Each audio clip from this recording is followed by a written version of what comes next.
ব্যতিক্ৰম নহয় চৰাইদেউ জিলাৰ সদৰ সোণাৰী আৰু সোণাৰীতো শাৰদীয় ৰাণীক আদৰিবলৈ ব্যাপক প্ৰস্তুতি চলিছে আৰু মই বৰ্তমান উপস্থিত আছো সোণাৰীৰ এখন ঐতিহ্যমণ্ডিত পূজা মণ্ডপ আনন্দপাৰা পূজা মণ্ডপ সতীৰ্থ কেমেৰা সাংবাদিকে সমগ্ৰ দৃশ্য দেখাব এয়া হৈছে সোণাৰীৰ ঐতিহ্যমণ্ডিত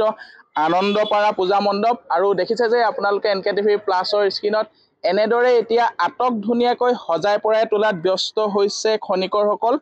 শাৰদীয় ৰাণীক ইয়াতে প্ৰতিষ্ঠা কৰিবলৈ আৰু দেখা গৈছে যে সতীৰ্থ কেমেৰা সাংবাদিকে যদি দেখাই অলপ ভিতৰলৈ আহে দেখাব যে এয়া হৈছে মৰাপাটৰে প্ৰস্তুত কৰা হৈছে এইসমূহ বেৰ দিয়া হৈছে আৰু এনেদৰে এতিয়া এই পূজা মণ্ডপটো প্ৰস্তুত কৰি তোলা হৈছে আৰু এই পূজা মণ্ডপৰ বৈশিষ্ট্য বুলি যদি আমি ক'বলৈ যাওঁ কোনো ধৰণৰ প্লাষ্টিক থাৰ্মকল আদি ব্যৱহাৰ নকৰাকৈ মৰাপাট বাঁহ বেতেৰে এতিয়া সমগ্ৰ পূজা মণ্ডপটো সজাই তোলা হৈছে সোণাৰী নগৰৰ মাজমজিয়াতে এয়া হৈছে ঐতিহ্যমণ্ডিত আনন্দপাৰা পূজা মণ্ডপ সতীৰ্থ কেমেৰা সাংবাদিকে সমগ্ৰ দৃশ্যসমূহ দেখাইছে কোনো ধৰণৰ প্লাষ্টিক ব্যৱহাৰ নকৰাকৈ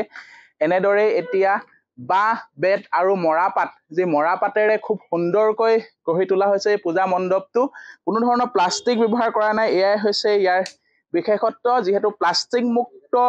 কথা সকলোৱে কয় এই হাতে কামে কৰাত প্লাষ্টিক অবিহনে পূজা মণ্ডপ যে প্লাষ্টিক থাৰ্মকল অবিহনে যে পূজা মণ্ডপ প্ৰস্তুত কৰিব পাৰি তাৰে উদাহৰণ হৈছে আনন্দপাৰা পূজা মণ্ডপ আৰু পূজা কমিটিৰ লোকসকল আছে আমি পোনে পোনে আপোনাৰ ওচৰলৈ যাব চেষ্টা কৰিম আপোনালোকৰ প্ৰস্তুতি তুংগত উঠিছে কি ক'ব বিচাৰিব কোনো ধৰণৰ প্লাষ্টিক ব্যৱহাৰ নকৰাকৈ এনেদৰে এতিয়া পূজা মণ্ডপ গঢ়ি তুলিছে কি ক'ব বিচাৰিব হয় মই পোনপ্ৰথমে আপোনাৰ NKTVৰ জৰিয়তে গোটেই অসমবাসী ৰাইজলৈ শাৰদীয় দুৰ্গা পূজাৰ শুভেচ্ছা জ্ঞাপন কৰিলোঁ আৰু প্ৰতি বছৰৰ দৰে এই বছৰ আমি 23তম উদযাপন কৰিব লৈছোঁ আনন্দপাৰা পূজা কমিটিয়ে এই বছৰ আমাৰ আপোনাৰ যেটো মেইন মূল চিন্তা আমাৰ যে থলুৱা সামগ্ৰীৰে বাঁহ বেত মৰাপাটেৰে সাজিছোঁ যে প্লাষ্টিক আৰু আপোনাৰ থাৰ্মকল প্লাষ্টিক ব্যৱহাৰ নকৰাকৈ যে মণ্ডপ সাজিব পাৰোঁ সেইটো আমি মানে এটা উদাহৰণস্বৰূপে দাঙি ধৰিছোঁ আৰু আমাৰ চব ইয়াৰ লোকেল মানুহে কাম কৰি আছে লোকেল বস্তু আৰু মানে আমাৰ সেইটোৱে আৰু হয় দেখা গৈছে যে পূজা বুলি ক'লে বিভিন্ন ঠাইৰ পৰা অসমৰ বাহিৰৰ পৰাও খনিকৰ আহে অসমৰ বাহিৰৰ সামগ্ৰী ব্যৱহাৰ কৰা কিন্তু মৰাপাট বাঁহ বেত অসমতে উৎপাদিত এইসমূহ সামগ্ৰী লৈ এনেদৰে এতিয়া আনন্দপাৰা পূজা মণ্ডপ প্ৰস্তুত কৰিছে আন এগৰাকী উদ্যোক্তা আছে আমি তেওঁৰ ওচৰলৈ যাবলৈ চেষ্টা কৰিম খুব এটা সুন্দৰ পদক্ষেপ কেনেধৰণে আগবঢ়া হৈছে আৰু ৰাইজৰ সঁহাৰি কি পাম বুলি ভাবিছে প্ৰথমতেতো মই NKTVৰ ফালৰ পৰা অসমবাসী ৰাইজলৈ শুভেচ্ছা জনাইছোঁ আৰু প্ৰত্যেক বছৰ দৰে এই বছৰো ৰাইজৰ আমি অশেষ সহায় পাইছোঁ যিহেতু বজাৰৰ পৰিস্থিতি বহুতে বেয়া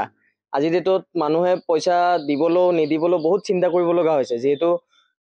ৰাস্তা পাতটো একদম বেয়া হৈ আছে কিবা বনোৱাই আছে কিবা কৰি আছে তাৰ মাজতো যে মানুহে পূজা ভাগৰ কাৰণে আমাক আনন্দপাৰা বুলি কোৱাৰ লগে লগে যেতিয়া আমাক ইচ্ছুক কৰি পইচা দিবলৈ মানুহে আগবাঢ়ি আহে আমি সেই বস্তুলৈ ৰাইজলৈ আমি অশেষ ধন্যবাদ জনাইছোঁ লগতে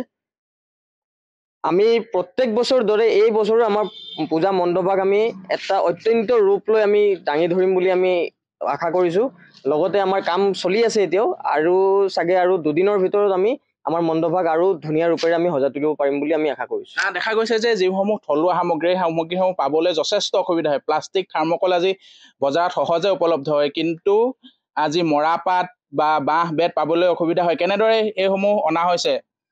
এইসমূহ সামগ্ৰী একচুৱেলি আমাৰ পেণ্ডেলৰ যোনজন স্বত্বাধিকাৰী তেওঁ বহুত দিনৰ পৰা আমাৰ লগত আলোচনা কৰি কিবা কৰি তেওঁ বহুত জেগাত গৈ কিনে বস্তুখিনি যোগাৰ কৰি লৈ আজি ধৰি লওক বৰষুণৰ কাৰণে আমাৰ বহুত অসুবিধা হৈছে তাৰ বাবে আজি আমাৰ এইবোৰ বস্তু যোগাৰ কৰিবলৈ সময় লাগিছে তাৰ বিপৰীতেও তেওঁ বহুত জেগাত গৈ মেলি হৈও এই বস্তুখিনি অসমৰ ভিতৰতে তেওঁ বিচাৰি বহুত জেগাত গৈ কিনে আজি এই বস্তুসমূহ যোগাৰ কৰি আজি আমাৰ মণ্ডপক সজাই তুলিবলৈ সক্ষম হৈছে হয় দেখা গৈছে যে মই যদি অলপ আগলৈ যাওঁ এইসমূহ হৈছে মৰাপাট আৰু মৰাপাটৰ পৰাই এতিয়া এনেদৰে পূজা মণ্ডপটো প্ৰস্তুত কৰা হৈছে আৰু যিহেতু দেখা গৈছে যে থলুৱা সামগ্ৰী কোনো ধৰণৰ প্লাষ্টিক বা থাৰ্মকল বা তেনেকুৱা কোনো ধৰণৰ বজাৰত উপলব্ধ সামগ্ৰী ব্যৱহাৰ কৰা নাই সমগ্ৰ প্ৰকৃতিৰ ওপৰত নিৰ্ভৰ কৰিয়ে বাঁহ বেত আৰু মৰাপাটেৰে এতিয়া এই পূজা মণ্ডপটো প্ৰস্তুত কৰা হৈছে